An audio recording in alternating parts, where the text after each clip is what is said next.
Welcome back to NAC For IT, everyone, a channel about learning stuff. Mac Destroyer here, and today we're going to learn the basics of how to overclock a CPU, what it is, and the benefits it can bring.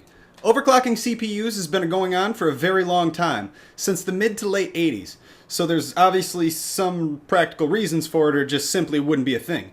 So sit back, grab yourself a cup of coffee, or pour yourself a shot if this is your first time overclocking, and let's roll the intro.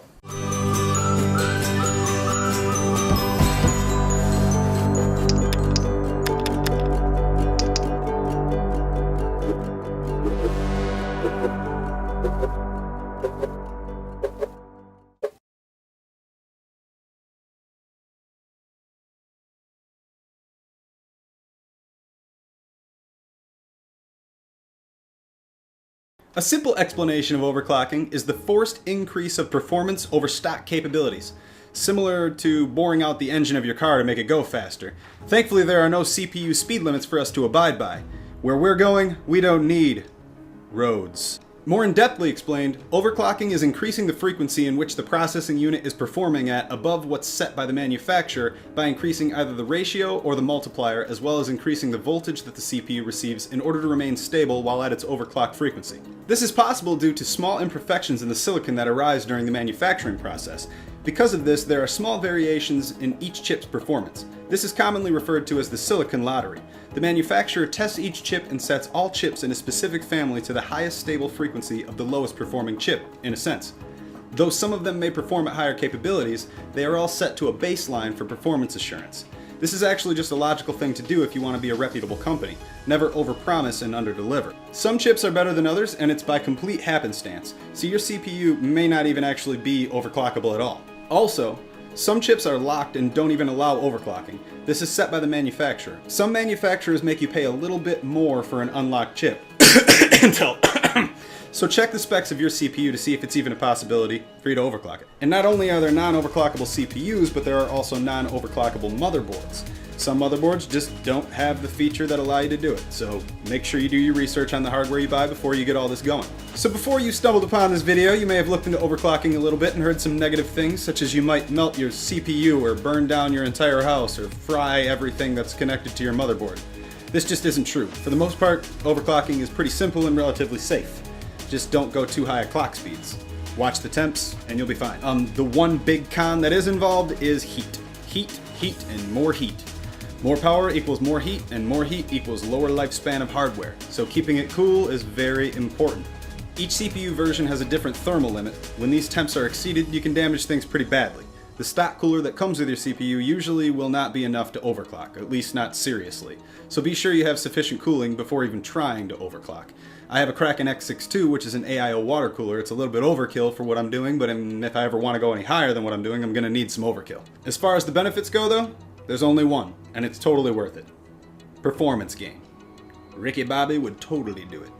But it's usually done by PC gamers and enthusiasts such as myself. Personally, it's a little silly not to utilize all the power that your PC can put out, especially if it's just sitting there.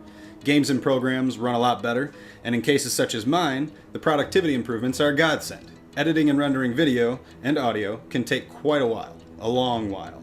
So anytime it saves me, I'm totally game for. So this is a basic guide for CPU overclocking to get you familiar with the process. All CPUs are a little bit different, and this is not intended to instruct you on how to overclock every single one of them. So go out and do a bit of research on your chip to find out its capabilities. To get started, we will need at least 3 applications. I'll be using Hardware Monitor to keep an eye on temps, CPU-Z to see the clock speeds and voltage, and Prime 95 to stress test. Links for those are going to be in the description.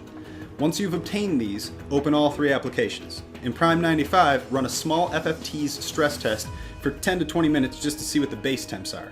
Make a note of the CPU temps, and then move on. The one labeled CPU is the socket temp, and the one labeled package is the core temp when you're looking at Hardware Monitor. If you're not at your thermal limit, you can definitely continue. So overclocking can be done with software nowadays, but before all that fancy nonsense, you did it in the BIOS. Call me old school, but I'm going to show you guys how to do it in the BIOS.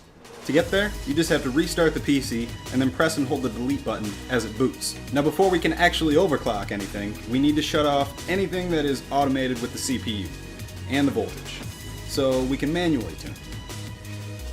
Every motherboard is a bit different in this aspect, so you'll most likely either refer to your motherboard user manual or the old Google. Once all the limiting stuff is turned off, we can look at our ratio and multiplier. Increasing either of these two will perform an overclock. Just make sure you pay attention to the frequencies. Note that once you increase the CPU target frequency, the RAM, North Bridge, and HT link speed frequencies will change automatically. I can see mine displayed in the top left of the screen. I'll manually keep these at as close to stock frequencies as I possibly can to maintain stability. Now I'll change my ratio to make the CPU target frequency 100 MHz above the turbo speed to 4400 MHz. I'm only making this large of a jump because the CPU is already rated for a turbo of 4300 MHz, so I should be okay to start pushing it beyond that. I save my settings and reboot into the operating system. Once I'm back in the OS, I open up Hardware Monitor and CPU-Z to validate the temps and that the clock speed is at 4400 MHz. I'll now make sure that all the background running processes are closed so that it doesn't interfere with the stress test, and then I'll run Prime 95. To ensure a stable overclock, I like to let Prime 95 run for about 2 hours or so, but as I'm making incremental steps, I'll just run it for about 20 minutes each time. As you can see, this can be quite a lengthy process. If it makes it through the 20 minutes without any errors or system crashes, I'll restart and increase the frequency by another 100 MHz and rerun the test. I'll repeat this process until I either reach my thermal limit or I get a blue screen of death. You want a blue screen of death before you reach your thermal peak, typically. The blue screen is caused by instability in the overclock, and to fix the issue, we jump back into the BIOS and either lower the frequency or increase the voltage. Allowable voltage can vary, so double check your specs to find out what the limit is for you. I'll keep the CPU frequency the same as when it crashed and increase my voltage in 0.0125 volt steps and rerun the test until it passes or until I notice my temps are getting too high.